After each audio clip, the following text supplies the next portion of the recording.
Welcome back to Silverstone for the final race of the weekend in the GB3 Championship. There's a reason I'm standing outside race control, which will become very clear in just a second. But first, let's watch the highlights of the second race of the weekend here at Silverstone, and then we'll talk about some amendments to the results. Highlights from the second round of the weekend, round 17 of the GB3 Championship, as they would race their way down towards the first corner again. It was Callum Voisin in control, but it was Tom Leben that would take the lead down towards the first corner.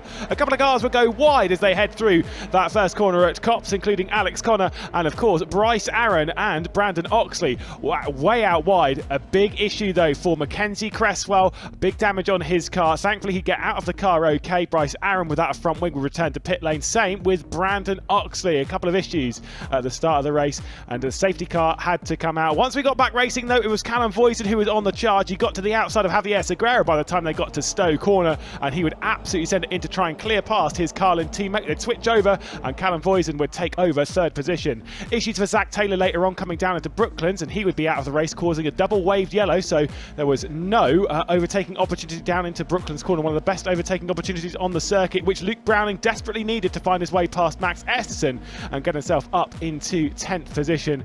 Unable to do so, as Bryce Aaron would also go off the road. He'd keep his foot in to try and keep it moving and out of the gravel trap, but again, double wave yellows were used. And this was the big drama of the race. Tom Leben hanging on to the race lead, but Callum Voisin was setting fastest lap after fastest lap, trying to close in. He'd look to the outside coming through Village, into the loop as well. He'd keep his foot in, trying to get around the outside of Tom Leben, who wouldn't see him coming. A bit of contact between the two. It would rip the front wing off of that Carlin machine and also give Tom Leben a rear puncture. This would allow Joel Gramforce to close his way right in, and as they were racing their way towards the line, it was 3 for the race lead. Tom Leben would take the victory, and by 1/10 of a second, it was just about Callum Voisin in second place, with Joel Gramforce dropping down, or holding on rather, to third, not able to get through. There's Tom Leben with no rear wheel, no rear right tyre, as he'd come into the pit lane and take a very well-deserved victory.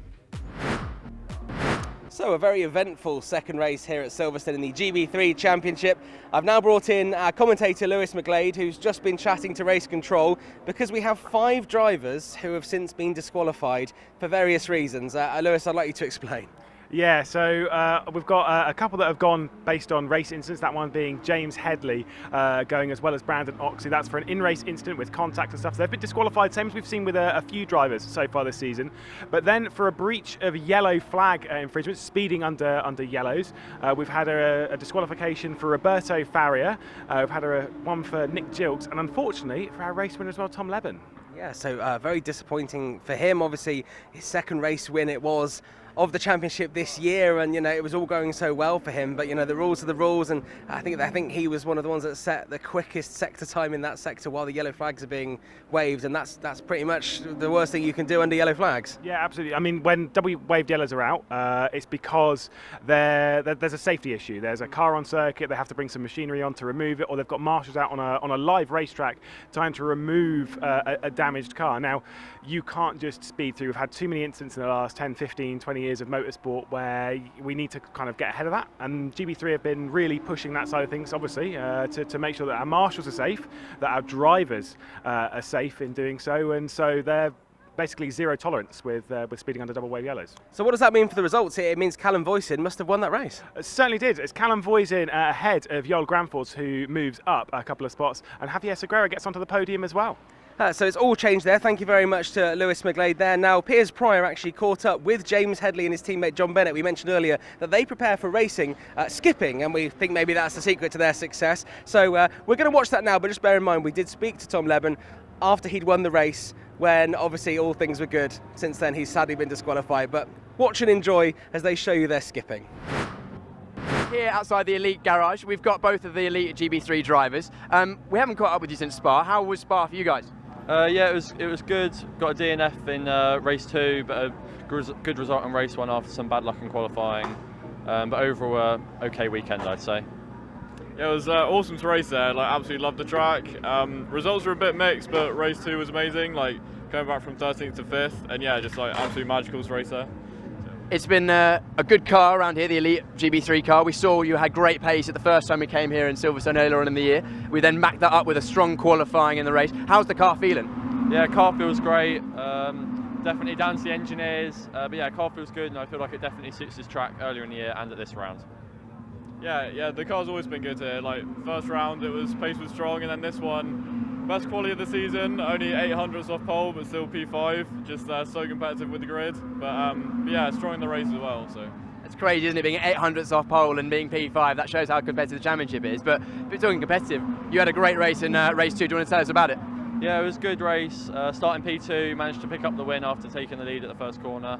Come over some pressure from Callum throughout the race, managed to hold on the last lap despite a puncture. But yeah, it was a good race. Very dramatic at the end. You had some pressure from Granford at the start of the race and Voisin at the end. What's your tactic when you're defending against drivers like that? The main aim is to put them into the dirty air and manage to get clean exits so I'm not under threat into the next corner.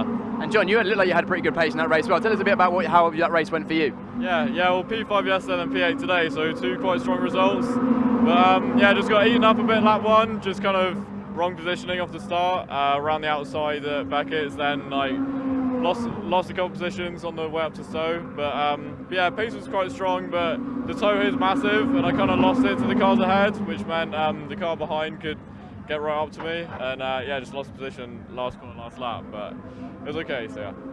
Well, we've still got one more race to go from today. What do you reckon you can get out of that reverse grid race? Starting at the back, we hope to pick up some places from people having offs and incidents throughout the race, but despite the finishing position, we're still happy with race 2 this weekend. Yeah, I think it's starting like 16th or something, but yeah, I think just try and have some fun and be aggressive and try and make some moves. So. Brilliant. Well, thanks very much, both of you. Good luck in the final race of the weekend. It's been a strong weekend for Elite Motorsport this weekend. Let's see how they get on. Let's take a look at the venue then. We are racing this weekend as we head to Northamptonshire, to one of the most legendary circuits in the United Kingdom. It is, of course, Silverstone, a fantastic venue for any style of racing. If it can be raced, it will be raced around here. A circuit which opened back in 1948. So much history around here. Of course, one of those circuits that was built for an old-fashioned RAF airfield. The length of 3.6 miles, roughly 5.9 kilometres, with so many twists and turns over the 3 sectors. Iconic is a word which would be associated with such a venue. Over the 18 corners, of course, fantastic ones like Maggots, Beckett's and Chapel, overtaking opportunities into the likes of Copse and Stowe with their high-speed commitment, and then, of course, that fantastic section that was built back in the early 2010s where you go through farm, into village, into the loop, and of course that entrance into Brooklands, absolutely superb. And now we'll go to Piers for a lap around Silverstone. Here we are on board with Callum Voisin for Carlin Racing in the GB3 Championship here at the Silverstone Grand Prix circuit, completely flat through turn 1 of Copse. Mind the track limits on exit because you will be penalised in qualifying and the races if you run over too many times. We then have the world famous Maggots, Beckett's and Chapel section. Over the curve on the left, keep it right through Maggots and Beckett's, then left it to open up Chapel onto the Hanger Straight. It's a vitally important section of the track, both in qualifying and in race trim. We then have a long 780 metre Hanger Straight. This is where many of the overtaking manoeuvres will be done throughout the race.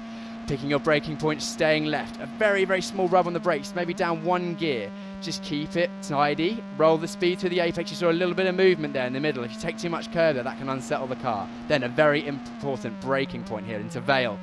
Nice late apex to open up Club, which is completely flat if you get it right. Don't run too much curve on the exit because that can drop you off. We then go under the new bridge and past the very famous wing along the Hamilton Straight, 500 metres as we charge towards Abbey Corner, completely flat out, even in the race. Then through Farm, and we're all about setting up for Village here. Very tricky braking zone, making sure that we brake nice and late and roll the speed to the middle of the very wide open corner. Then the awkward loop corner, which sets us up for the long run down the Wellington Straight. And again, over 640 metres until Brooklands. Another point where during the races we'll be seeing a lot of slipstreaming, cars defending and attacking. You can overtake inside and out into Brooklands. Pick your braking point, use the curve on the right hand side, past the BRDC building on the right hand side. This is a very technical section of the racetrack and ends off our lap. We then have the final corner. We'll see Callum trying to set up for a fast lap around this Luffield corner, very long corner, and the exit is very important because even though it's the end of the lap, it's still 770 metres till the next corner. That's on board a lap with Callum Voisin. Let's see how he gets on in the next races. Well, me and Piers are now outside JHR with Matthew Rees and James Headley. Now, James, this is your second race weekend with JHR. First weekend with them was at Spa. How's it all going?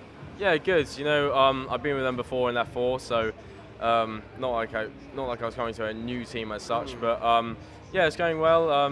We had strong testing yesterday. Obviously, the car is different, but you know, so it's probably everyone's on the grid. So yeah, that was fine, and yeah, I'm liking it so far. Just a bit frustrated with quali. I think Reece and I didn't put on as good of a show as we could have done. The car was definitely a bit better than that. So yeah, just annoying, but still early doors with the team. But yeah. We've been here obviously once already this season, so you must have learned a lot from those 3 races. Yeah, no, exactly. It's funny, like the track's so different though from last time we were here. So obviously, the layout's the same, but yeah, obviously we took some things from when we were last here, but yeah, got to adapt from every situation, Okay. Brilliant. I was lucky enough to come and join the end of your little debrief there from qualifying, and you were both looking at the screen with your driver coach. Is it useful to have someone you have a bit of a mirror off, have a look at the data and the cameras, and with a second teammate now, because you've been on your own at JHR for this season? I'd say it's a lot more useful here than now. Obviously, before we've had decent results in quali, but we'd never really known how to get just that little bit more out of it. I think having James in the team is a lot nicer, because I can do the same job as well, but you have another person to show you the little things that you're missing, such as maybe like a mile an hour in a corner, just exit. And it's a really good thing just to move the team on forward, both the drivers and the team as well. Brilliant, yeah, I'm sure that helps a lot. Okay, well, a new team for you, and obviously you're doing some great work with JHR already and making progress, Matthew. So now you've got a teammate. We're looking forward to seeing what you can do, and obviously, James, what you can do in this new car. So best of luck here at Silverstone. Thank you.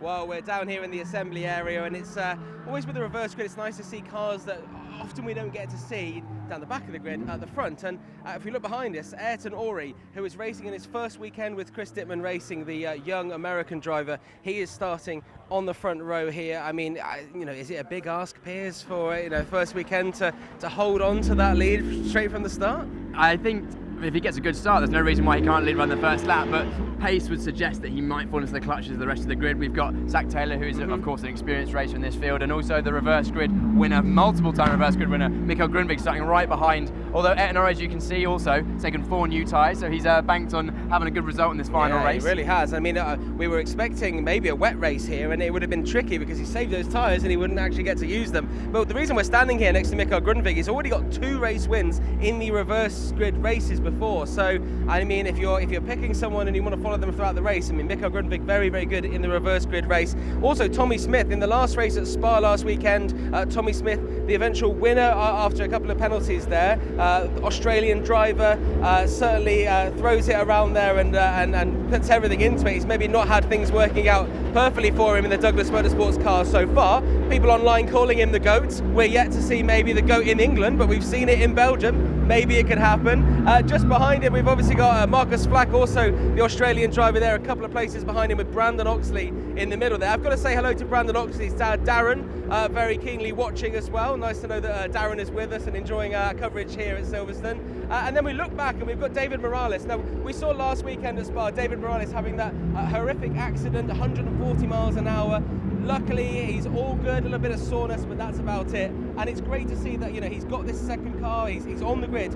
And then we talked about how important it was that he got in the car straight away. And we've absolutely, so far this weekend, seen nothing from him that makes me think that he's nervous, he's, worried at all. He's just got back in and he's acting like a complete pro. It's the racing driver attitude, just get back on it, get straight on it. I'm sure it won't faze him at all. He's got the support of a lot of his family over from in America and in the north of America over there. You can see them all lining up and he's ready to go. You can see him nodding in the car. He's feeling ready for this race, nodding away.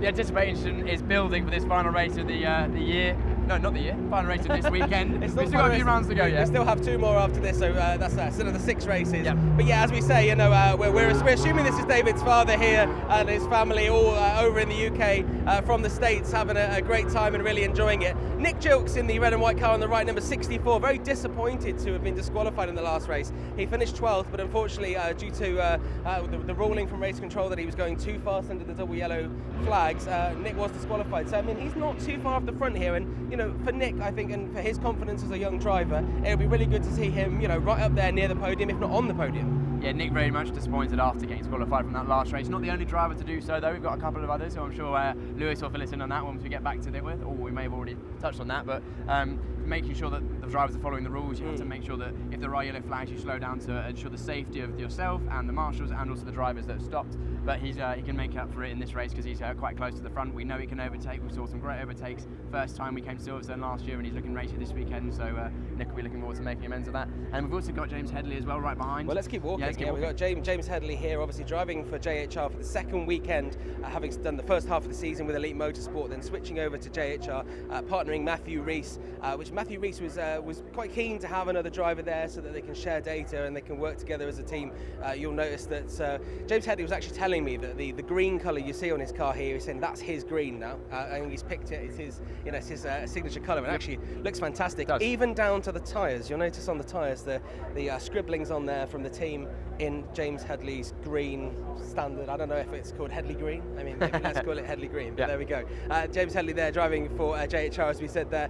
And yeah, I mean, Alex Connor as well, another driver here with Arden that we've spoken to quite a lot here. And I remember right back at Alton Park when we first worked together, Piers, we were chatting to Alex Connor, and his mum was there and he had a disastrous first race and didn't actually get into the race at all. And it's nice to see that he's been back in there. He's not maybe been as far up the order as he'd like to be, but still an exciting young driver who comes over from Dubai every time we have a race weekend. Yeah, it adds to the worldwide nature that is in the GB3 Championship. We've got drivers from North America, from Australia, from Dubai and the Arab Emirates. South America as well, with Roberto Faria's crew, the Brazilian crew as well. Pretty much worldwide. I think the only continent we're missing is like, I don't know, Northern Asia really. Then we've got Nicholas Taylor from Malaysia and GB4 as well. So. And there you go. And then we've got Javier Segura, was actually put up to third place in that last race after we had those changes.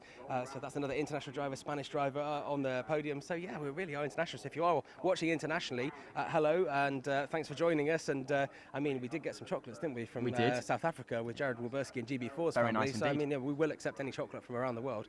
Just saying, I will eat, as you probably tell, probably more than Piers, but we'll move on. Anyway, Max Esterson, now a driver that maybe had a tricky start to the GB3 Championship, but has really come into his own now, and he's right up there at the top. He's kind of a little bit of a separation, and we'll get back to Luke Browning and Johan Granfors in a little while. But in terms of the three behind, Roberto Faria, also Max Esterson very much up there as well with Callum Voisin. And I mean, I'm not saying I'm going to predict it, but I wouldn't be surprised if he makes up quite a few places in this race, as could the drivers behind, in terms of Roberto Faria and Nico Christodoulou, who you've been a big fan of this weekend, doing some excellent driving and really this maybe sound a little bit pretentious, but become one with the car. Like he's really found this GB3 car, and he's really getting the most out of it. Yeah, there's a reason why we often use that phrase of becoming one with the car, because when you're driving at your best and you're really doing well, I'm sure that, for example, Browning, Granfors, Voisin more recently as well, when they are performing at that level, you really do feel like one of the car. You're sort of thinking the car around the circuit as opposed to driving it. It feels like you think I want to go around this corner like this, and you don't even do it. The car just does it itself. Of course, you are actually driving, but the cars that are at the front will be feeling that, and you do. When you start, you feel like everything's a bit alien, and you feel like I don't know what it doesn't quite work. And then as you do more laps and more races, you get more confidence, and you get more accustomed to the racing and how the tyres feel, and you get the car in the window that you like and make it suit your driving as well. It becomes so much easier. But yeah, in terms of conditions, Piers, I was just about to say, like, it's changed a lot today. The sun's now coming out behind us. We were expecting a wet race, but there's still some pretty dark clouds around. And is it a case of, as a driver, that when you feel the precipitation hit the track, is that the moment when you start thinking, hang on a minute, have I got to drive differently? I mean, what's the first thing that you change in your driving style when you feel that moisture?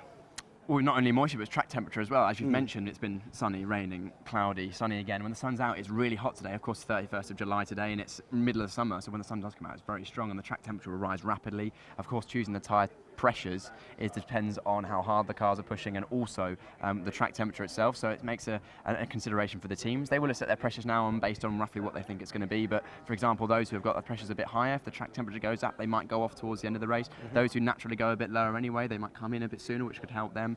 And then, as you mentioned, if it does rain when you're out on the circuit, everyone's on slicks as it stands, which it looks like it's going to be a dry race as it stands. I mean, look that way, but although there is a big grey cloud right there. There's a cloud over here that looks a little bit tricky. But if it does rain when you're on slick tyres, and then when the precipitation does hit the track, it makes it very slippery. I can imagine, The tyres, these dry tyres are designed to work in the dry at a high operating temperature, so 80, 90 degrees. As soon as that track temperature gets wet, whips the temperature out of the tyres, then you are effectively a passenger sometimes if you lose control. And we've seen that with the safety cars before, with how much the drivers were weaving around in the GB4 Championship just to keep some warmth in the tyres. We can hear the cars firing up, so let's keep moving back here because I want to get back so we can see the championship contenders here. Obviously Joel Granfors, the Swedish driver, who's had a very good weekend so far, getting promoted to second in that second race and coming, was he first in the first race? I've already forgotten yesterday. Sorry? Joel.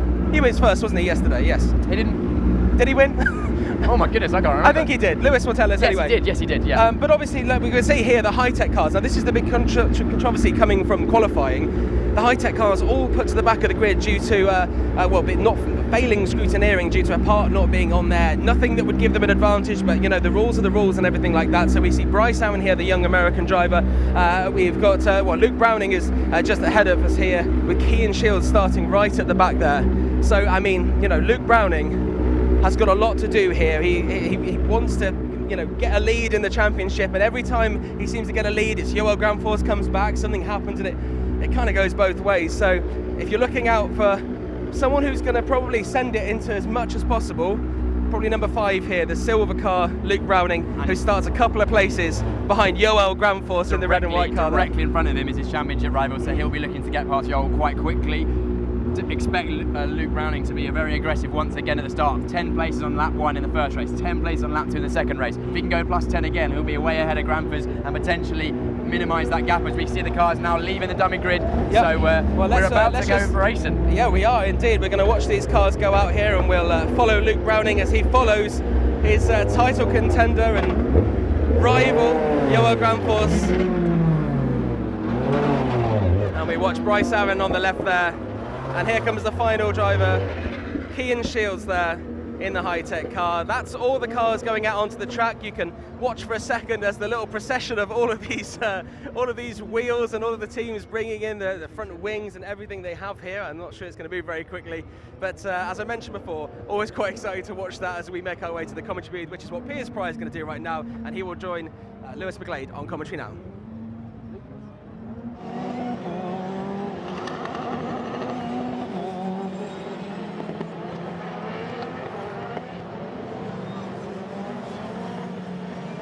Classic one, it was at least essentially post-race after the second race of the weekend, round 17 of the championship. 5 disqualifications, 2 courtesy of in-race incidents and 3 courtesy of speeding under double-waved yellows. And what a race it could be for Ayrton Ori. Now, for those that think maybe he won't win from the reverse grid, now we'll throw out Spa from that one because it was a bit of an oddity, the 5th reverse grid race in the season. Outside of that, the reverse grid victory has always come from the front row of the grid. 2 from Mikael Grundtvig, 1 from Bryce Allen, 1 from Kean Shields, and only one of those, and I believe it was the Bryce Allen one at Donington Park, was from second place. The other 3 have been from pole position, which means that there is a heavy advantage to starting this race from pole, even with the lack of experience the Chris Nittman racing car, the driver has in that CDR car on the right hand side in that number 12. Basically, this is essentially his race to lose, but with the lack of experience comparative to the rest of the grid, I mean, he is really up against it in this race. But he's shown some pace all weekend, showed some pace in practice and of course in qualifying. I know he qualified last, but he did qualify comfortably well within the 103% rule as they roll off for the formation lap. And of course he has 4 brand lovely, fresh, sparkly new tyres. He's going to be a hard man to beat, I think. Lucas Ori. I didn't catch first half of that. Yeah. No, Lucas I'm just throwing Ori. it right in there. Lucas Ori. Ayrton Ori. Ayrton Ori. I'm Lucas, apparently. You are Lucas, apparently. Yes, Ayrton Ori, 4 new tyres, clearly knowing that he's going to be somewhere near the bottom of the field in qualifying, so therefore backloading his tyre strategy to allow him to have as much pace as possible in this reverse grid race. So let's see how he gets on with that. If he can switch those tyres on, track temperature rising quite quickly with that sun going out. Let's have a look at the grid. Well, Ayrton Ori will start from the reverse grid pole alongside Zach Taylor. He'll start from second position for the Fortec Motorsports machine. He had a podium last round, and Mikael Grundtvig, the reverse grid master, will start from third. Tommy Smith, are we going to be all aboard the Tommy Smith Express? Well, he'll be starting from fourth and has to jump up 3 positions to make that one a reality. Brandon Oxley will start from 5th position, one of the drivers disqualified in the previous race, alongside Marcus Flack. back in the Douglas Motorsports machine. In 7th position, it'll be Nick Gilks, another one of those that got disqualified alongside David Morales. They've been on the same road for the 2 races previous here at Silverstone, and they continue that trend. Alex Connor alongside James Headley to round out the top 10 starting this race. In 11th position, it's Max Esterson with Matthew Rees alongside in that JHR Developments car. Roberto Faria, Nico Christodoulou, who has been so impressive this weekend and had a PB result in the previous race. John Bennett will start now from 15th position alongside his teammate of Tom Leben, the race winner, who had that one stripped from him, Javier Segura. And Joel Granfors, our championship leader going into this race, as expected in the number 50, will start just a couple of positions ahead of his championship rival, who will start a few positions back. 19th in this race will be Callum Voisin, then Luke Browning, before we reach our way to Bryce Aaron and Cian Shields. The one driver missing from all of this is Mackenzie Cresswell. After the crash in the previous race, the damage was too much and we won't be able to see him on the grid. It's a real shame. We heard reports that Mackenzie Cresswell had a massive shunt that we didn't see on the stream and actually ended up rolling a couple of times, which caused some big damage, rear wing, floor, suspension, front wing, loads of other stuff. So unfortunately not having Mackenzie Cresswell in this race is a big shame. I believe that was a contact with James Headley, who received a penalty for that, but again we haven't seen that. So yeah, I'm interested to see how Browning and Granfors get on with this, because Granfors will be wanting to hold Browning behind him for that championship fight. It was quite interesting sitting on the assembly area there, Browning right under the rear wing of Joel Granfors, almost saying, "I'm coming for you, mate." Also, now, prior to the disqualifications, now Luke Browning has moved up 2 positions. Joel Granfors only moved up 1, courtesy of where Joel Granfors was on the grid. He's actually gained an extra point. So Joel Granfors leads by 10.5 points into this race, as we can see the weather. Yes, it's still very windy out there, blustery, and it does affect the cars. We mentioned it last time here at Silverstone, although the wind has actually dropped quite a lot recently.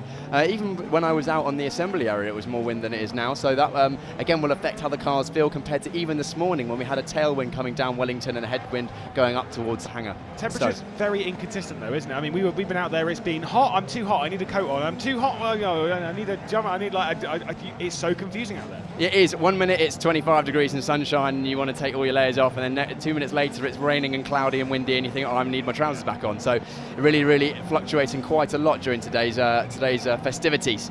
Just to clarify, he doesn't take his trousers off when it rains. He's just got shorts on and would like some trousers for the afternoon.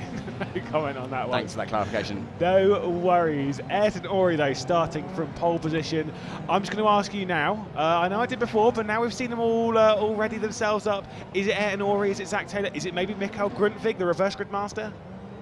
It's going to be a hard one to call this. I think Ayrton Ori, if he can get a good start, will hold out to start with. But I think, unfortunately, with the pace that he's shown so far, it being his first weekend, no disrespect, but he hasn't had the time to get used to the car that the rest of these drivers has. And it looks like he'll probably come under pressure. Zach Taylor's looked pretty racy this weekend, although had contact in the previous races. So I'm not sure I can call this one, Lewis. I'm sitting on the fence very much so I'll let you talk to the start. Here we go, round 18 of the GB3 Championship, partnered by the BRDC, about to get underway as Ayrton Ori will lead us from pole position. I'm not sure, he's had a great launch there and he's already dropped behind Zach Taylor and maybe even Brandon Oxley. His teammate Tommy Smith comes through on the left-hand side. Mikael Grundtvig's not made up much progress as he'll go side by side in the first corner as Nick Gilks gone alongside. It is a race lead though, a bit of contact though as Roberto Faria was just bottoming it out on the curb. It's Zach Taylor leading from Brandon Oxley, who's got up in the second position before we get the 2 Douglas Motorsports car of Tommy Smith. Oh, and that was a bit of a wide moment there from Brandon Oxley. He's come back onto the nose of Tommy Smith, and Brandon Oxley from second position gets spun around. He manages to keep back going again, but how do you make of that? That's really unfortunate for Brandon Oxley getting tagged there by Tommy Smith, and Tommy Smith coming under pressure from his teammate in the number 11 of Marcus Flack. Yeah, Flack's coming through, and look at this from Nick Gilks as well. Super drive at the moment because he's got back down the inside of Mikael Grundtvig. He's one of the top ones in your championship leader, the number 50 of Joel Granfors. Tom Leben all the way over on the runoff on Stowe as we race our way through. Zach Taylor though in the 21 is hanging on now from the number 11 of Flack. Nick Gilks has got past Tommy Smith, who goes side by side to the Hamilton straight. James Headley's way off wide before we come back onto that. He's got front wing damage as well. As there's contact, and Javier Segura has nearly been sent off, but it is Marcus Flack in one of the high-tech Grand Prix cars. I think that one is Cian Shields has been sent off. And look at Luke Browning going side by side with Tom Leben. That is action all the way down the field. You can see how wet but it is offline though still, so these cars are completely slick tyres, so it looks a bit wetter here. You can see they're a bit sliding around about there, but look at this. This is all pressure for the lead. Yeah, there's a bit of a struggle there because you've got Zach Taylor coming under pressure from Marcus Black, who's going to be right there as we race our way up towards Brooklands on the Wellington Straight. Looks to the inside, you can see a little bit of dampness as it's under the bridge as well. In the background there's a bit more battling, but the race lead might well go its way of Marcus Black, who has taken it in that number 11, but the number 64 of Nick Gilks is also closing its way in. What a super start to the third race of the weekend as Alex Connor takes over 4th position. Nick Gilks will be happy with that start. He's come up quite a few places there. I believe he was 7th on the grid, if my memory serves me correct. Let's have a look. He was 7th, yeah, and he's all the way up into 3rd place already, and he's got some good pace. Unbelievable start from Nick Gilks, who was absolutely fuming after the previous race, and he is showing it on circuit. Do you talking on track? And he certainly is doing that. Absolutely stunning drive thus far. This is Javier Segura, who's down in 19th position on the rear end of Tom Leben, and you've got Ayrton Ori there, who's just dropping back behind. Is that Yoel Granforce who's already got his way through? I think it is.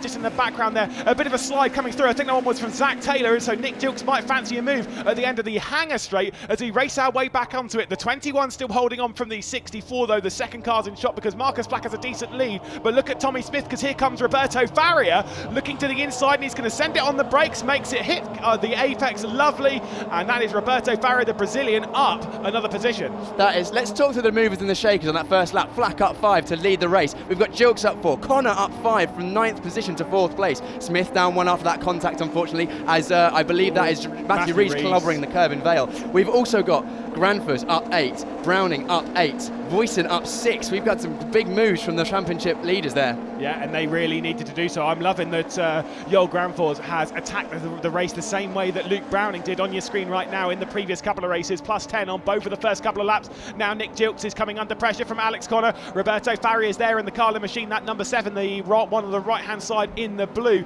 trying to attack Alex Connor. Of course, Tommy Smith's there. There is Yoel Granfors looking to the inside of David Morales. This is a super drive from the Super Swede. He's going to try and make it stick on David Morales as we race our way up towards Brooklands once again. He's looking to the inside, and that Vortec machine coming down the inside of the black and white Arden. I think that one might well be the move. Voisin looking around the outside of Browning, I believe, as well.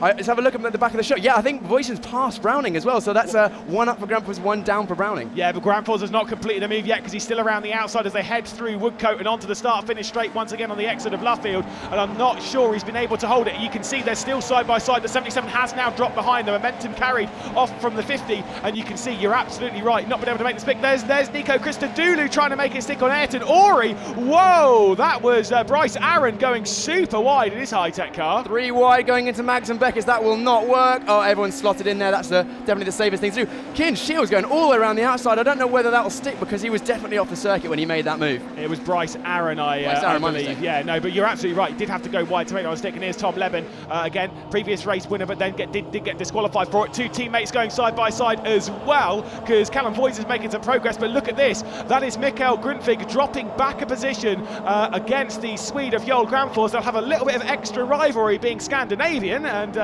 coming from rival countries on it, but this is a super drive from Granfors. That just shows how far up Granfors has come up the grid.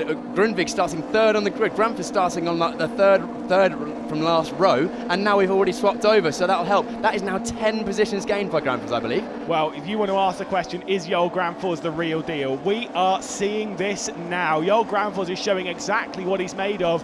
And like I said, I thought Luke Browning would outstart him, would be very aggressive on this start, would clear his way off. Yoel Granfors is saying, haha, Lewis, you know absolutely nothing, good sir. Let's look at this from Matthew Rees. Super send down the inside of Mikael Grundtvig coming into the loop. Beautiful stuff. And Callum Voisin's going to pick him off coming through Aintree as well in that number 35 car. Callum Voisin down the inside, a little bit wide there from Mikael Grundtvig. He brings it back onto the race circuit, but Callum Voisin moves up another one and is eyeing up even more. Oh my goodness, Callum Voisin is on an absolute mission at the moment, just like Granfors, cutting his way through the field, continuing that progress. We know he's had great pace. He won the second race after the penalties. He did, let me just confirm. Yes, he did, because obviously Leben was first and Voisin second, but then obviously that penalty, so he's won a race already today and now he's moving up. I think he's made just as many paces as Granfors.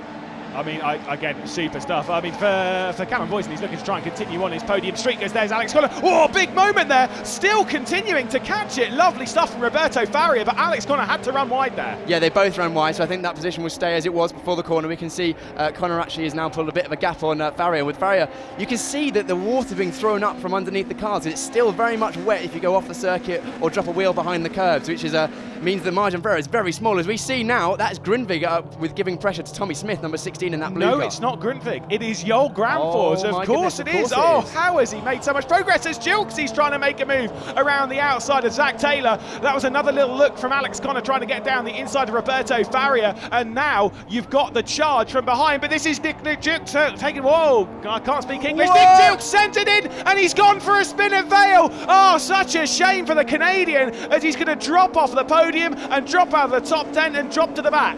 Faria also got past, actually. Faria got past in that outside of Stowe. And we also saw some movement at the back there because Grundvig is now ahead of Rees and now challenging Alex Connor. Yeah, sorry, I couldn't speak English there. I literally had a hard drive failure by the amount of action based on this race. This is absolute madness. So exciting. And here comes Joel Granfors. Alex Connor in a bit too deep. Big lock up there from Tommy Smith in the background because Mikael Grundvig's also involved. Luke Brown is going to send it down the inside though on that Fortec machine. And then number 5 picks up another one. Callum Voisin gets past Tommy Smith and actually does hold that one. He was looking down the inside of Joel Granfors, I think, as well, who's now trying to make it stick on Alex Connor. Oh, Granfors going for the top 5 now, actually. Or is he in 5th? He's made so many positions, and Browning trying to follow through because he can see Granfors ahead, making hay. Granfors around the outside of Brooklands. Can he make that stick? Yes, he has made that stick on Alex Connor in that green with the green highlighted Arden Motorsport car. Oh, we're both running out of breath in the commentary. This is ridiculous stuff. Luke Browning does finally get himself past Tommy Smith, so he's charging now. But I cannot believe what I'm seeing. 4th place at the moment, halfway through the race, and Joel Granfors is charging towards a 3rd consecutive podium. Bit of a moment there from Alex Connor, and Callum Voisin's through. Big moment for Alex Connor. You saw as he turned in, he had a big swap of oversteer and had to get out of the throttle, which has cost him 1, 2, potentially 3 places to Tommy Smith as well as he holds it around the outside. Tommy Smith still holding it around the outside. Tommy Smith in that number 15 blue Douglas Motorsport car. Yeah, and look at Mikael Grundvig as well, charging his way in for Fortec as well, just behind Alex Connor. You've got David Morales as well in the black and white Arden. Also, John Bennett's being dragged into this in that black and yellow Elite Motorsports car on the right-hand side. There's 3 wide on the hanger straight because Mikael Grundvig in the 43s on the left-hand side trying to defend. David Morales looking late. And look at John Bennett, who is sending it around the outside as well. And he's done it on Grundvig. Super move from the number 27. And he's going straight down the inside as well on Alex Connor. What are they doing with the setup right now? Because this is madness. So many people are flying up the order. John Bennett, 3 cars in 2 corners going around the outside of Stowe, getting both. I believe that was Krista Dulu and Grundvig, and then managing to slip it on the inside of Vale on this side of Connor in that orange Arden car. Yeah, I mean, we're not keeping up with the race because there's just so much going on. Bit of a moment there as Zach Taylor is still hanging on from Roberto Faria, who looked down the inside coming down to Village and they're going through the loop section. Zach Taylor not able, or really desperately trying to hang on to 2nd position, but who's coming? Joel Granfors. Roberto Faria gets to the inside. Joel Granfors makes it even more to the inside and he's been squeezed off there by Roberto Faria, the Brazilian, just trying to hang on, who's trying to grab 2nd position. He's down the inside of Zach Taylor, and surely, I know we're all driving for ourselves, but surely Taylor's not going to find his teammate. That was close one. I think that was a bit naughty from Faria. He knew that Granfors was there and squeezed him, so he had to get out of the throttle, although he did manage then to get out the inside of Zach Taylor into Brooklands. We've seen moves inside and out there. Faria now in 2nd place. Grundvig now attacking his teammate Zach Taylor for 3rd. He won't appreciate this. Yeah, Joel Granfors trying to get it around the outside. Got to worry about Matthew Rees. That's a little bit too wide from Joel Granfors, and Matthew Rees is going to get there as they head down towards Magnus Beckers and Chapel. This is what Luke Browning needs.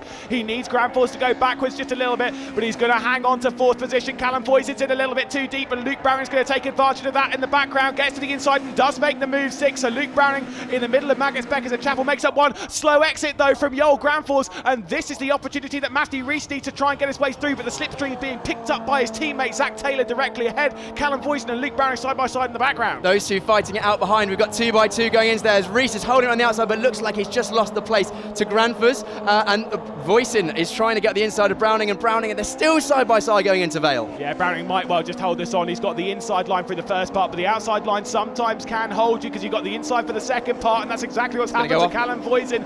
Does stay ahead of Luke Browning. This is breathless action at the moment. Joel Granfors has managed to hang on in the end of all of that to to 4th place. Zach Taylor is next target. And now, is it a little bit too crazy to talk of the triple in GB3? Oh my goodness, wow, that was crazy stuff there. Voisin doing so well, getting through the field, Voisin and Browning. Browning, you see this experience there, even though he knows that he's losing places, he just backed off, didn't fancy going on that wet stuff, because now Reese is now attacking the back of Grampus. He's looking racy. Yes, he is indeed. I mean, of course, whilst you're trying to work your way through the grid, there's so many drivers also trying to do so. You might press your tyres out wrong, and this is Matthew Reese getting to the outside as we race our way towards Brooklands as the old Granford's about to lose a position. He's going to send it in on the brakes. Matthew Reese trying to get around the outside, but he doesn't have the speed to try and do it as the sun really comes out here in the final race at Silverstone. The old Granford's holds on to 4th position. Matthew Reese in 5th, Callum Voisin in 6th. Callum Voisin now applying a lot of pressure to Reese. Reese is in that sandwich now. He's in a Carlin and Vortex sandwich in that JHR car. Reese in the grey car with the white helmet. I mean, it's bread though, but I mean, I'll get off on this sandwich topic, because otherwise we're going to get into a massive fight in the commentary booth, and there's 4 laps of crazy racing about to go on. Callum Voisin making a bit of a mistake in the first corner. Once again through Magath, Beckers and Chapel, Zach Taylor's able to hang on for 3rd position for now. They're 7.5 seconds off the race leader Marcus Flack. I don't think the triple's happening purely based on the fact of the gap that Flack's got. Flack has got the lead and checked out. He's thought, I don't want to get involved with that. I don't want anyone. Oh, Reese running wide there is going to put him under pressure from Callum Voisin.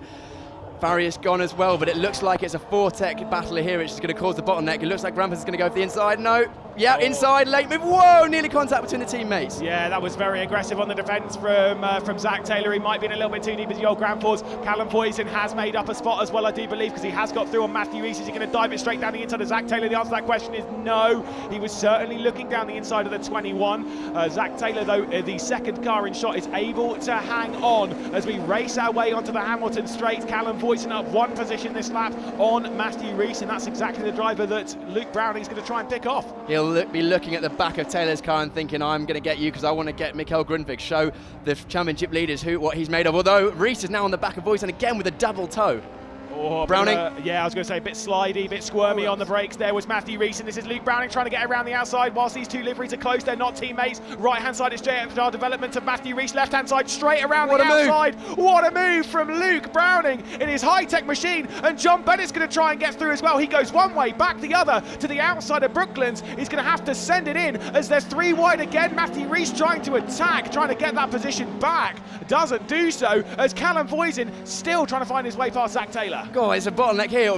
Browning with an excellent, brave move around the outside, because Reese, all he had to do was open the steering. That would have been contact, but to be fair to Reese, that was great driving. He knew that Browning was there. He knew he wanted to keep the race going. It looks like there's a bit of an issue on... No, that's just the reflection. I thought the same thing. I was also panicking as we race our way. Voisin up past Zach Taylor now, as this is going to be also Luke Browning trying to get through as well. He ran in a little bit too deep there, and Matthew Reese is going to come straight back through if he can do so. Luke Browning, though, he's looking to the inside. This is almost going to be 3 wide through Magnus Beckers. That's Matthew Reese who's gone straight on, just trying to wrestle the car down. John Bennett's also got through on Zach Taylor as well, as Matthew Reese rejoins, and John Bennett is also there. Nico Christodoulou making some progress. Christodoulou fancies a bit of this action. He can see it going off ahead. These guys are slowing themselves down. Look, Browning now defending hard against Reese, because we know that Reese will be wanting to get that place back after getting done on the outside. Bennett is in the pound seat. Oh, Reese with the dummy! That could have ended in tears, but he did well to keep out of the rear of Browning's car there. I am loving every second of this as John Bennett's now trying to find his way through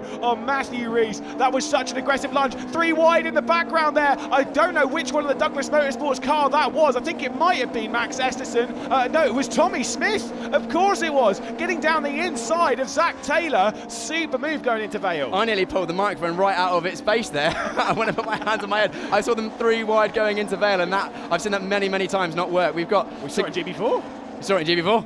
Wow. Oh, here we go. Bennett looking around the outside of Reese again. Can Bennett pull up the move that Browning did the lap before? Oh, Taylor wide. Yes. And getting passed by his teammate, both Grundvig and also Tommy Smith. He clearly sent it in there on Tommy Smith, and it's what's dropped him back behind his teammate as well, as they continue. 2 laps left to go at the end of this one. To be fair, I kind of want to add an extra 10 onto the lap count, because this is excellent stuff.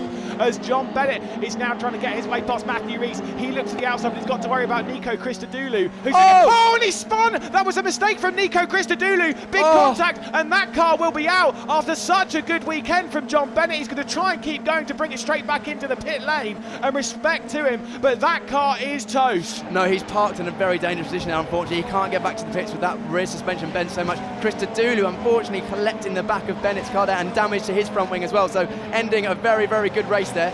You're going to have to watch out to get understeer into the side of Tommy Smith. Grundvig trying to make a move on Christodoulou there. I just can't believe what I'm seeing here. Yeah, Grundvig is going to try and get alongside. I'm not sure how much of the front wing damage he knows about this Nico Christodoulou as John Bennett walks away from his car, and we'll rush over to some of our marshals around here. Double wave yellows will come back out at a bare minimum, and they'll make sure not to speed it this time. And that front wing has completely gone on Nico Christodoulou's car. Yeah, he's going to be a sitting duck. He'll know that now. He's probably just going to back off. You can see the front wing luckily has ended up off the circuit. No damage. Tom Leben has come right back into this as well, you can see there.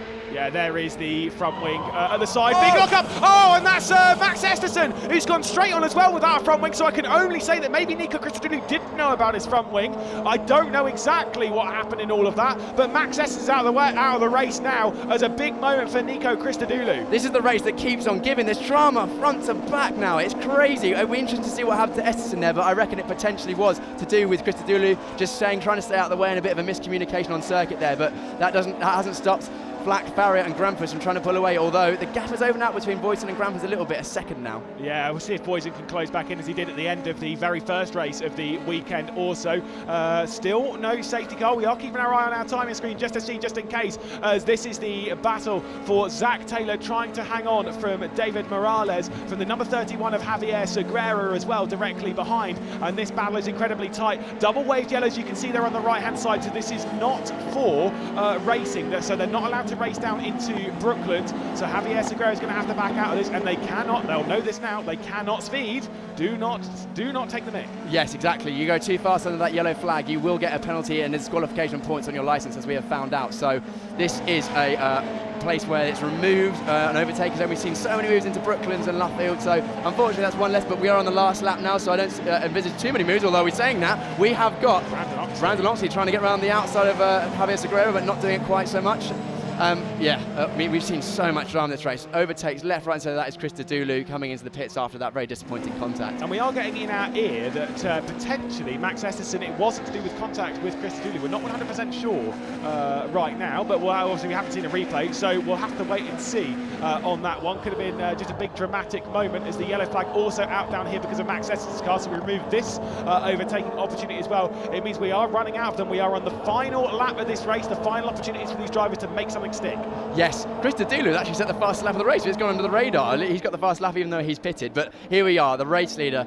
He just got out of the way. He thought, I don't want to get involved in any of this. I'm going to drive away from the field. Probably potentially some good tyre strategy there to pull away, but it shows how much it helps to just keep out of trouble. I've got to say, I think this has been the most enjoyable race of the season, just in the fact that it has been crazy from start to finish. I love it. Some amazing drives there. Esten looking understandably dejected on the exit of Stowe Corner. He'll be disappointed. His third place in the championship probably gone now, with a great drive from Voisin from the back of the grid to fourth place. Yeah, Max Esten obviously dropped back to fourth in the previous race, but he was still there or thereabouts to try and make something stick in the championship in that third spot to try and get himself past Callum Voisin again. There are still 6 races after this though, so there is still plenty of time in the championship. What a time to do it, and what a race to do it in. Marcus Flack will come out of Luffield and up towards Woodcote and win the final race of the weekend, and what a thriller it was for Douglas Motorsports. They're on top again, and the number 11 of Marcus Flack wins round 18 of the GB3 Championship. Roberto Farrier and Joel Granfors come across the line in second and third, and what a race from Joel Granfors. If there has ever been a statement of I want this championship, that was it. What a drive from almost the back of the grid all the way up to the podium. We haven't seen that yet this year. Still drama at the back. Yeah, that's Brandon Oxley trying to get past Javier Segura. He doesn't do it, misses out by 1/10 of a second. Javier Segura missed out on 1/10 by getting past Zach Taylor. The race, like you say, it just delivered, it delivered again. Oh, Lewis, I need a breath. Oh, hey, mate. That's right, you've got to run off to go and speak to John Jackson in a second. Yeah, maybe I won't run this time. I might walk over there. John, I'm going to be a minute. Oh, we're trying to collect some extra rubbish on our tyres to try and get some extra weight on the car. If that was Max Esterson, I'd say he's pulling some iRacing strats, but I'm not so sure about that one. Marcus Flack, though, coming round. And what a victory it was. I mean, to have led that entirety of the race. He doesn't know what the race has been like behind. It could have been absolutely dead boring. It doesn't matter to him. He has won one of the most exciting races of the year. He won't care one iota how exciting that race was behind. He would have thought brilliant, nice boring race, massive gap. I'll just drive away, take the win. Cheers, guys. Again, the Douglas team with a second win in race 3 in a row, so they'll be very, very happy with that. Tommy Smith was the final race winner at Spa, and now Marcus Flack, race winner in the GB3 Championships, supported by the British Racing Drivers Club, so he'll be over the moon with that. I still think some honourable mentions. Granfers, Voisin, Browning. Wow, from the back of the grid, some amazing moves there. And keeping the noses clean, just about. And there is Max Esterson held off as we'll look at GB3 results. Provisional, of course, from round 18 on the championship. And you can see Marcus Flack holding on to the top spot by 6 seconds. Roberto Faria and Joel Granfors in second and third. Callum Voisin, Luke Browning in fourth and fifth. Still a great drive from Luke Browning, his best result of the weekend. But Joel Granfors with 3 podiums from 3 races shows how much this championship means to him and how strong he is. Matthew Rees, Smith, Grundtvig, Morales and Taylor, your top 10. Behind that in 11th position we've got Javier Segura, Brandon Oxley, Tom Levin, Bryce Aaron, Kean Shields, with Nick Gilkes. Such a shame for Nick Gilkes. Ayrton Ori, Krista Dooley, also finishing before we had retirements for Max Esterson and John Bennett. Again, John Bennett also another one of those super drives to have come through. Alex Connor and James Headley, the other retirements. And again, the reason why we're on 22, not 23 drivers in this race is because Mackenzie Cresswell didn't start. Poor Mackenzie Cresswell after not being able to go out after that incident in the previous race. Too much damage, but wow, Lewis, what a race. I enjoyed the start of that right through to the end. There was action throughout, front of the grid, back of the grid. I must say that those 3 drivers, Granfors, Voice and Browning, they must be the class of the field at the moment. They've shown amazing pace. They are literally relentlessly pounding in those results. That's what Granfors has now had: a win, a second place and a third place this weekend, is it? Is that right? Yes, you're absolutely right. He's been on all 3 steps of the podium, and wow. That's a great championship round for Granfors, especially considering Browning had to start at the back. So that is exactly what he would have wanted the weekend. I can't imagine he would have asked for any more than that. I think Luke Browning might be a bit miffed to think, hang on a sec, he's ahead of me, he's on the podium, wait a sec, why? How does that happen? Well, that's the championship for you when you have an exciting race like that. When conditions come into it just a little bit, it shows the very, very best. And for Douglas Motorsports, Marcus Flack took the biggest advantage of that race, and like we said, took the lead very early on and basically just ran away from everyone. I've got to say, one of the drivers from the early stages that was looking so strong, such a shame to see not out of the race, he did drop to the back, was Nick Gilkes. I think maybe he could have done something very special indeed with that race, because he was really showing some incredible potential. A bit off maybe a little bit more than he could chew coming down into Vale, just overcooking it. I'm not sure if there was a little bit of contact as well, but certainly seemed a little bit rough. You can see Ollie Dutton as well, team manager of the Fortec machine that's on the right hand side of him, and of course our championship leader in Joel Granfors, giving a bit of a handshake as well to Marcus Flack, because there's respect not only between our drivers but between the teams themselves, as I think for the most part everyone gets quite well along in the paddock. Plenty of photographs to be savoured as well, not just from professional photographers but also from friends, family and fans as well. And I can't wait to catch up with Marcus Flack, and that is exactly what we're about to do, because John is standing by. I am indeed, Lewis, with Marcus Flack. I mean, how does it feel to be on the top step? Oh, it's first win of the season, first win in GB3, feels amazing. In terms of that race, you just took the lead there, you saw your opportunity and then you were away, so some excellent pace from your Douglas Motorsports car. Yeah, well, we saved it for race 3. We didn't manage to pull qualifying together, but saved it for race 3 and it paid off. I was going to say, your team's doing very well, with Tommy Smith finishing first eventually in the last race last weekend at Spa, and you finishing here. That must be really good going into these final 2 rounds. Yeah, well, there's high hopes in the team. Max is performing well, Tommy did well at last round, and I came away with a win here, so we're looking up for the last round. We're hoping to come home strong. You absolutely are, and I've seen a very excitable woman. Is that your mother? Yes, probably. Yes, well, you know what, you've not celebrated with her yet, but I'm going to let you go now and celebrate with her. But congratulations on your first race win here in the GB3 Championship. All right, nice one. Marcus Flack there with Douglas Motorsports. An excellent drive there, as I just said. I mean, I heard Piers and Lewis just saying that, you know, he just got out of trouble, saw his opportunity, went, and that's literally what he did there. Roberto Faria, a good drive from you, my friend. We know that we've seen a lot of the comments on the stream, a lot of people watching back home, and I like that you very much keep them up to date back home on your social media, so they must be really happy, but I'm sure you're a lot happier yourself. Yeah, in the second engine, our engine, in the second race, the engine blew up. So we actually had to change the whole engine. The team did a really good job changing the engine really quick. And yeah, the car was amazing. Had some great fights. The track was really tricky to drive, like really slippery. And yeah, just really fun race. Nice to finish the weekend like that. Absolutely, and you're making a good habit of being on the podium as well. I feel like I talk to you quite a lot here, so things are going very well for you this year, and actually a good weekend for your team as well. Yeah, last week we were struggling a lot with speed in the straight line, so we changed the engine for this week, improved a lot to quali, but then the engine blew up. So now it's like the third engine that we're already using. So yeah, the team did a really good job, the car, this week. And yeah, the car was amazing. The race, every race I overtake people, and we were quick enough to try to improve. Absolutely, some excellent driving. Would you like to say something in your native language to your friends back home? Obrigado a todo mundo que está acompanhando. Excellent, Roberto Faria. Congratulations, P2 in the race here with Carlin. We're going to find Joel. We're going to come over here. Joel, I mean, I was talking before the race with Piers, and I was saying that both you and Luke Browning, the two championship kind of title fighters at the moment, starting at the back, and you both made up a lot of places. But in terms of what you did there, I mean, it took you a little while to get past your teammate towards the end, but as soon as you did, you were really challenging. Yeah, we just had an awesome first lap. Just managed to find the gaps. That's just incredible. And then yeah, it took a bit slow to get past my team because you don't want to crash with him. But yeah, I finally got past, and then I pulled a bit of a gap, and my tires were completely gone in the end. So one more lap, and I think Callum would have gotten me. But yeah, it was enough. So. You did very well. Now, we spoke to your dad Joachim yesterday. Now we have a lot of family over. Will you be celebrating tonight, and how will you be celebrating? Well, I guess we celebrate to the airport, I guess. Music in the car, maybe, you know. Yeah, that sounds about right. There's the ABBA experience in London if you fancy going to see that, a bit of holograms. But Joel, congratulations. You end the weekend as the championship leader. We're going to let you now go to the podium and collect your trophy. As we hand back to Lewis McGlade, we will chat with some more of the drivers in just a second. Lewis McGlade will talk you through the podium ceremony. And not only that, but also, you know it, it's points time. We've got to see what's happening on those points standings, because we do like to know what's going on. And the first driver of the entire season to have 3 podiums in one round, and that is Joel Granfors, with a first in the first race, a second in the second race, and a third in the third race. That's nice and consistent. I do like that.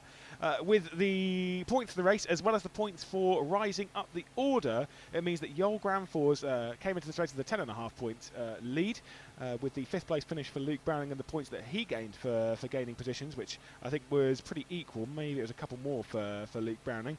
It's 375.5 points for Joel Granfors, which means he's 14.5 ahead of Luke Browning. So he gains an extra 4 points in that championship battle, which I will say, Luke Brown.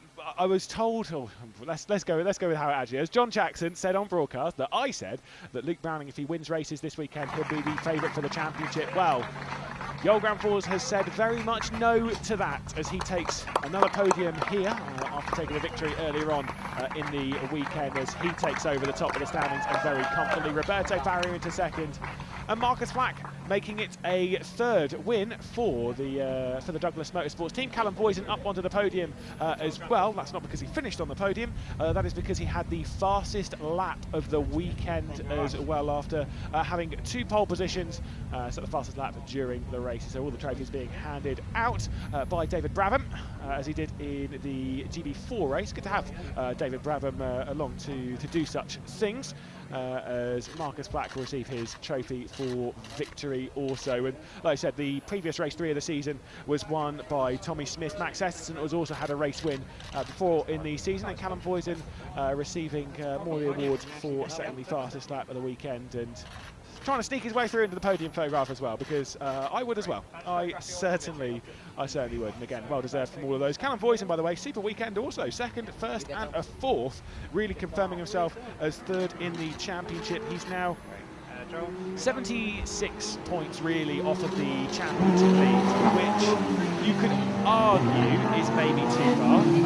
But with 6 races left to go in this championship, with races as crazy as this, you just never know as to where things are going to go. Such a great season. Let's head back to John Jackson. very much, Lewis. There's a big crowd of people here watching this podium. It's always quite popular when you have the reverse grid race, and some of the drivers that don't really get on the grid, on the podium, quite as often, get on there. And obviously a lot of them have got friends and family here. I might try and grab a word with just some people at random and just see who they're supporting. And we're just actually going to go over here because Douglas won. We're going to come over to the Douglas team here, guys. I need to talk to one of you. Obviously, an amazing drive from Marcos. I mean, introduce yourself and tell me, do you work on Marcos's car? Yeah, Marcus's mechanic. Yeah, my name's Cahill.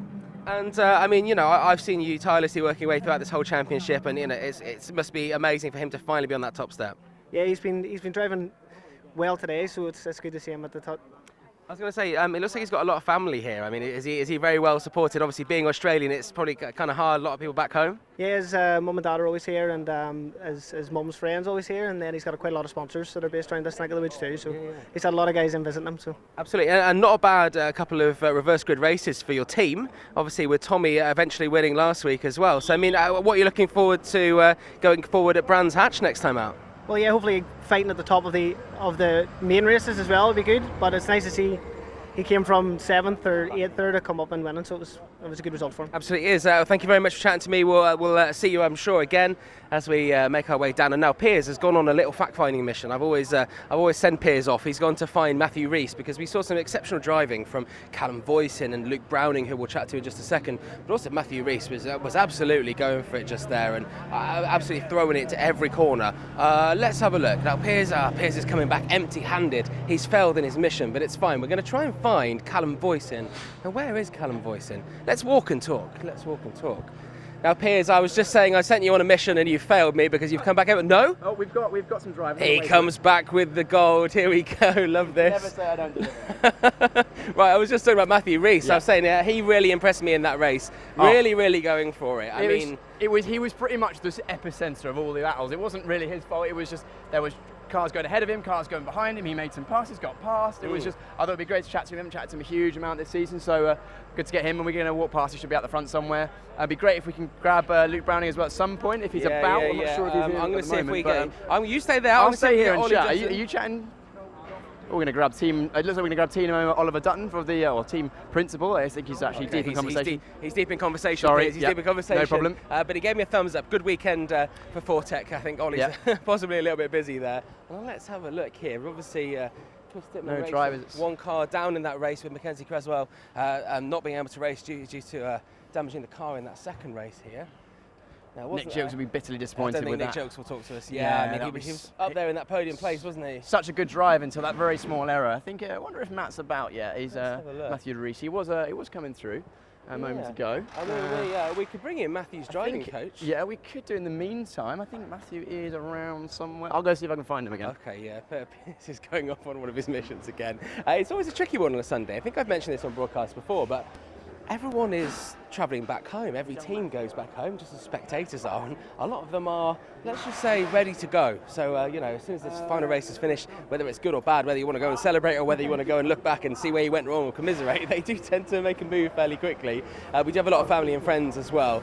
Looks like Piers has found him. Yeah, he's coming back in just a second. Matthew Rees, yeah, he's been a great driver this year. He's kind of did well at Alton Park, got a podium, and then it kind of didn't work for him in the following couple of weekends. So I was just saying, Piers, that Matthew Rees got that podium at Alton Park, and then didn't quite go as well for him, and he struggled a little bit, and that's probably because he had just no teammate. And we talked about the sort of the pitfalls of that, having a lack of data and a lack of laps, basically.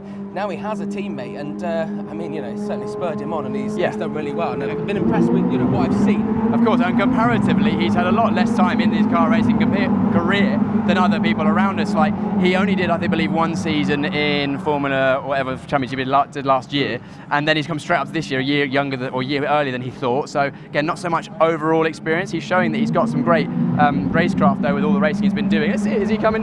He is coming on his way. Here he comes. But no, it's great to see, and also with the teammate Headley as well. Headley's shown some great pace. He's had a bit of an unfortunate weekend. Headley, I think it's one of those weekends where if it can go badly, it will. He showed some. Had an incident in race one, unfortunately, and got disqualified. Then in race two, showed some great pace, but then things didn't go his way. And then that last race thing, also not quite going to. Here we go. Going to plan. Hey, the jump in, mate? with man we've been talking about, come in the middle there. We were just saying we've been very impressed with. I mean, you're very committed to your driving in terms of that race, and just going for the best you could do, and you left nothing unturned. Yeah, I'd say it's a positive race on what race-wise front, because just learning where you can see the mistakes people are making, such as going a bit wide, losing a bit too much through a corner due to wash, just capitalising on them little things, just trying things like outside, always undercut, and I think it just works quite well, because during reverse grid we're all near enough the same pace. No one's got brilliant tyres, so I think it's just a measure of a driver there, so I'm quite happy with that. I saw actually in that race at one point it went nearly 3 wide into Maggots and Beckett's, and you decided, no, I don't fancy that, and went straight across the tarmac. Was that definitely the best option? I think it was the best option, because the other option was going into another car, so I think I'll take exactly what we got. It's quite a big move. I think it was Browning, Taylor than me, so it's quite good. I think maybe if I'd stuck to it, I could have maybe got 2 of them, but if so, I got the move done in the end, so happy to do that in any way. It was great and entertaining racing throughout the race, and I'm sure you would go back through that race and look at some of the moves that you've done. Do you always debrief after the races as well? Yeah, it's definitely debrief to be done, because there's always mistakes I've made. I'm not a perfect driver, so I think those things that we're doing, just making sure you can iron out the little bit. So even if we do, we're obviously not coming here again, but if we do, you know what the mistakes you've made, and you hopefully can change them for the next race. Yeah, how would you sum up the weekend from your point of view? Bad start, good recovery drive from there, so I think not the best in quali, just getting through the field in the races helped with that. And then looking ahead to Brands GP, the next round, which will be great fun. Are you looking forward to it? Have you driven there this year in this car? And if not, then are you looking forward to it? I think, yeah, we did the test just after Alton, and we had quite a strong pace. I think me and Farry were at the top of the tree, so looking forward to it. Hopefully we can capitalise on that form. If not, we'll try our best. As a team, we'll move forward. Obviously with James now, we can, if I'm not the fastest straight away, we can iron out those little bits, and hopefully we'll pose a challenge there. Nice one, Matthew Rees. We'll let you get on with JHR. Good drive in that race there, and I'm sure we'll see more from Matthew as the season goes on. It feels a bit weird to say the season. Still 2 massive race weekends ahead. Let's take a walk back. I mean, we've walked all the way up here. We've got as far as Arden and as JHR. And as I was just explaining when you were wandering off there, Piers, a lot of the drivers are very quick, very keen to get out and celebrate with family that they maybe neglected a little bit due to focusing on their racing across the weekend. And a lot of sponsors here as well. Are very important to motor racing. Obviously the sponsors that mean these guys can get out on the track. Now let's have a look here. We've got Nicholas Taylor getting ready there for the GB4 race, which is coming up very, very soon as well. Yoel Granforce doing more media duties there with Jessica. I'll go ahead and see if I can grab some drivers. He's going ahead. I do like this. I don't have to ask Piers to go ahead anymore. He just does it. Let's see who he can find. He's going to go here and find Luke Browning, I think. Luke Browning, I mean, we were talking about the high-tech cars, and obviously with qualifying there was a part missing. They got put to the back of the grid. Luke Browning made up, I think it was something like 9 places in the first race, 8 places in the second race within a couple of laps, and he did it again. I mean, me and Piers were saying, surely he can't do it again. But him and Yoel Granforce absolutely just cut through the whole field and right up there. And Luke Browning, I mean, he's not going to be happy that he's not finished ahead of Yoel Granforce, because obviously Yoel is now still winning the championship at the end of this weekend. But he wasn't far behind, and I think that kind of damage limitation, you've got to say he's done incredibly well to come from so far back. And just think what he could have done if he was actually on pole position. I mean, it would have been absolutely impressive. As Piers comes back with Luke Browning here now. I'm gonna start this conversation with, I went over to Luke and said, "Oh, that was a good race," and what was your response? Yeah, could have been better. I was just saying while Piers was finding you that I'm quite impressed by the fact that look what you've done with adversity. You've started down the back there through no fault of your own. You've made up a lot of places, and certainly in that race there, it was really, really impressive. So you've kind of made the best of a bad situation. Yeah, exactly. I think that's all we could do, really. Obviously, starting at the back of every race is really tough, especially when it's something that's absolutely zero performance game for us. And if anything, it's something that is out of the team's hands, and we were waiting for the part, really. I think at the same time, people down the grid weren't running it at the same time as us, and obviously they heard the news and whacked it on real quick. So it's tough. It really is tough to get done for something like that. But we came back stronger, and I mean, we showed today just what we can do, and I think it's given the team a lot of inspiration. Everyone around me, it's made us really bite our lip and go, right, this is it now. You know, this is we'll fight back from this.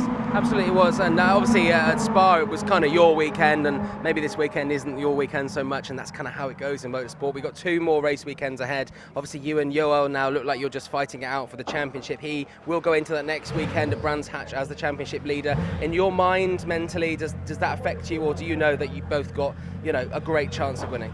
No, yeah, obviously we've got both great chance of winning now, and it'll come down to qualifying. I think whoever qualifies on double pole for the last 2 rounds will probably win the championship, and you know, we'll be coming out all guns blazing. So next round, Brands GP. Have you driven there in these cars yet? And if you have, then what's the challenges for you as a driver?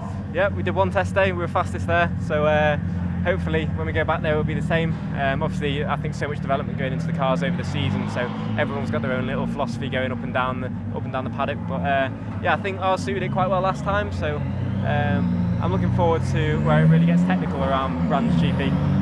Final question from me. Obviously there's quite a bit of a break now. The next round is the 10th and the 11th of September, so the whole of August off. Will you actually get in the car much between now and then? No, I don't think so. I don't think there's any testing in between. Or maybe there is, but I need to have a check-up. I've not checked my calendar.